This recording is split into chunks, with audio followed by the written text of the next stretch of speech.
Hi, this is me, Anshu. Let's have discussion of Indian polity, part number 13. Part number 13 consists of 7 articles. Six articles now. 306 is repealed. So starting from the 301 to 307. So let me talk about article number 301. 301 क्या कहता है? भारत के राज्य क्षेत्र में हर जगह जो व्यापार है, कॉमर्स, वाणिज्य है, तो ये through out the territory of India कैसा होना चाहिए? फ्री होना चाहिए। ऑल राइट, जो भी वस्तुएं हैं, सेवाएं हैं राज्यों के बीच, वो फ्रीली होना चाहिए। It promote one common market in India, ये आर्थिक एकता को बढ़ावा देता है। And this prevent economic fragmentation. Exception की अगर बात करें तो freedom is not absolute. Okay,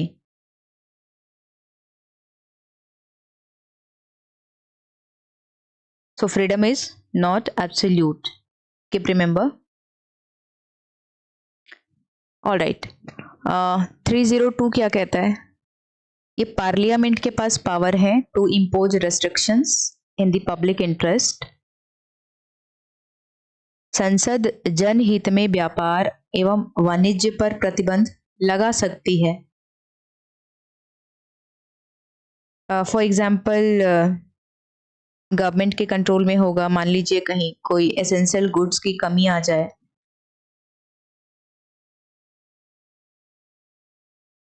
then come to article 303। ये है कोई भी जो भेदभाव है उस पर रोक लगाना है। No preference or discrimination. Neither parliament nor states can discriminate between states in trade matters. All right, again there is an exception during a scarcity of goods in any part of India. Now come to article number 304.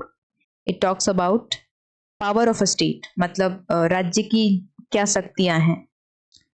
तो 304 ए कहता है कि जो राज्य है, states may impose taxes on goods from other state, but similar local goods must also be taxed equally. मतलब राज्य दूसरे राज्य से आने वाले सामान पर कर लगा सकता है, लेकिन स्थानीय वस्तुओं पर भी समान कर होना चाहिए। तो it talks about no discriminatory taxation. Then article number 3042, a state can impose reasonable restrictions in public interest with only with president का प्रायर सैंक्शंस।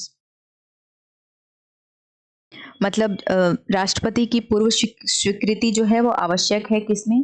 304 में, 304 बी में, राइट।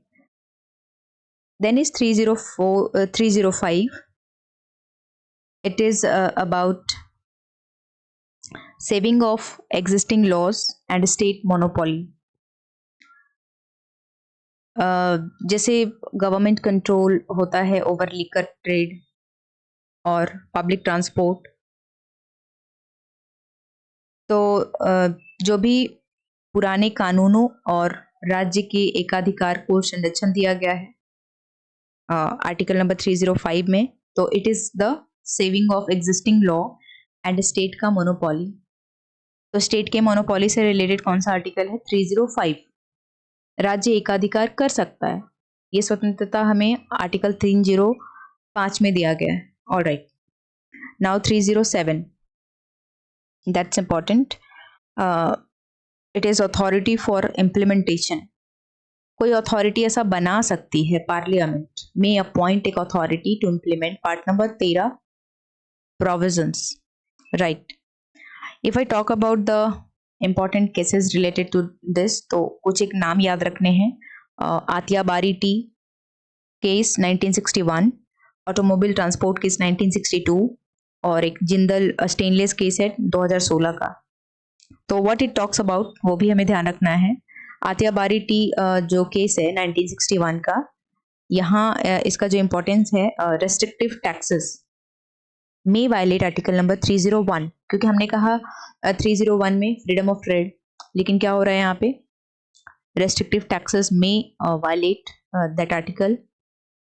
इसके बाद दूसरा है ऑटोमोबाइल ट्रांसपोर्ट केस 1962 का। जो रेगुलेटरी टैक्सेस हैं वो वैलिड हैं, राइट। जिंदल स्टेनलेस केस 2016 का, it talks about non discriminatory entry tax valid है, राइट। ये कुछ केसेस के बारे में हमें ध्यान रखना है। Now what is the importance of this part number 13 of Indian Constitution?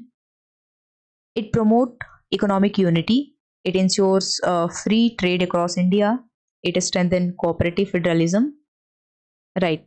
Limitations भी हैं, जो आपका स्वतंत्रता है वो पूर्ण तरीके से नहीं है, तो freedom is not absolute. Parliament और स्टेट जो है can impose reasonable restrictions, alright.